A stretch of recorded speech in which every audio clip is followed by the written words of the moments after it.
Hello दोस्तों, आज हम लोग देख रहे हैं द्विघात समीकरण के बारे में। द्विघात समीकरण का जो सामान्य रूप होता है a x b x plus c equal to 0 के रूप में।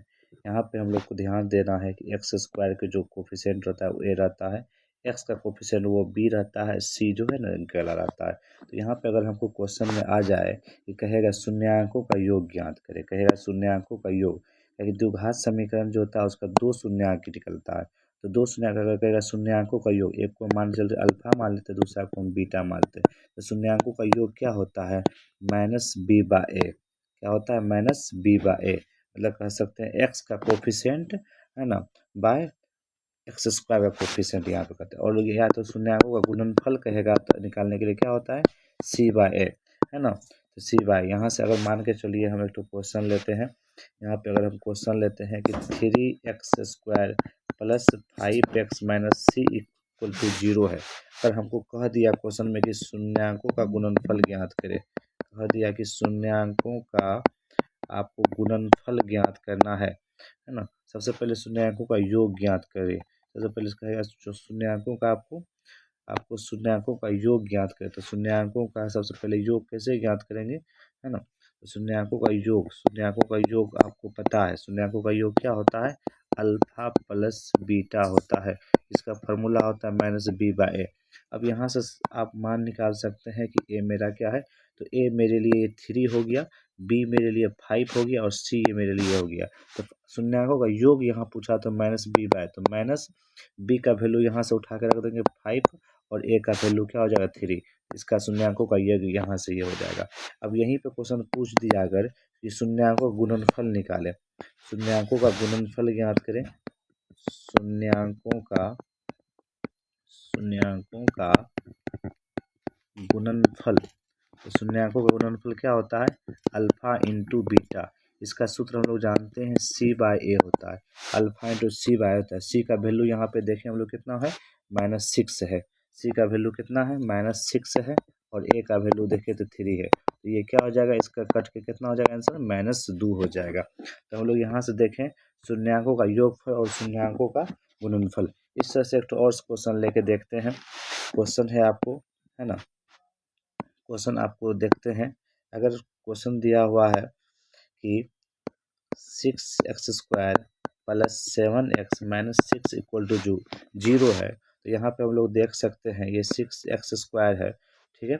यहाँ पे हमको अगर शून्यांकों का योगफल पूछेगा तो हम लोग देखते हैं यहाँ पे a का वैल्यू 6 है, b का वैल्यू 7 है और c का वैल्यू -6 है। तो शून्यांकों का योग कहने का था अल्फा प्लस बीटा।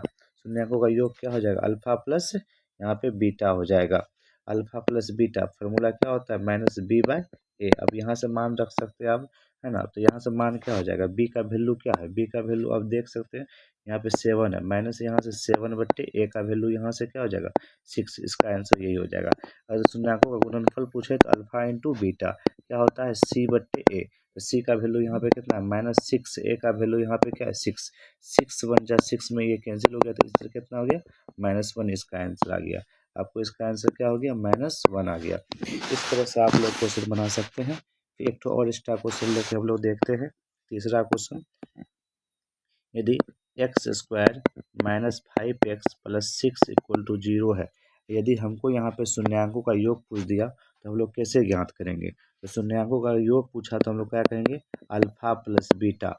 अब शून्यांकों गुणनफल पूछेंगे तो क्या करेंगे? Alpha into beta. योग का सूत्र क्या होता है? माइनस बी बाय ए होता है। गुणनफल का सूत्र क्या होता है? सी बाय ए होता है। अब हमको यहाँ पे कुछ नहीं करना है, सिर्फ मान यहाँ पे रख देना है। कहाँ से मान रखेंगे? तो यहाँ से x² के कोफिशिएंट के रूप में यहाँ पे देखते हैं, पूछ रहे हैं तो मतलब 1 हो जाएगा। b का कोफिशिएंट यहाँ पे x के जगह -5 हो जाएगा और c का कोफिशिएंट 6 हो जाएगा। तो यहाँ से देखते हैं माइनस, एक तो माइनस ये उतरा, b का कोफिशिएंट यहाँ पे क्या था? माइनस b का वैल्यू था -5 और a का 1 था। तो माइनस में क्या हो जाएगा? +5। 1 का आंसर 1 ही होगा। अल्फा इंटू बीटा सी बाय ए होता है। c का वैल्यू यहाँ 6 है, a का वैल्यू 1, तो मतलब क्या है? इसका आंसर 6 हो जाएगा। तो यहाँ से इस तरह से हम लोग जो है ना किसी भी द्विघात समीकरण का हम लोग शून्यांकों का योग या तो शून्यांकों का गुणनफल आराम से निकाल सकते हैं। द्विघात समीकरण किस रूप में दिया जाता है? आपको ax² plus bx plus c के रूप में दिया जाता है। तो एक तो आपको ये भी याद करना पड़ेगा कि शून्यांकों का योग क्या होता है। सो ये शून्यंकों का सुनिए, ये शून्यंकों का क्या है, ये शून्यंकों का योग है, ये शून्यंकों का आपको योग है, ये क्या आपको शून्यंकों का गुणनफल है। तो ये सूत्र आपको याद करना पड़ेगा कि शून्यंकों का योग अल्फा प्लस बीटा बराबर क्या होता है, मैथ्स बी बट्टे ए होता है, और अल्फा इंटू बीटा बराबर क्या होता है, सी बट्टे ए होता है। अगर वीडियो अच्छा लगे तो सब्सक्राइब और लाइक जरूर कर दें। धन्यवाद।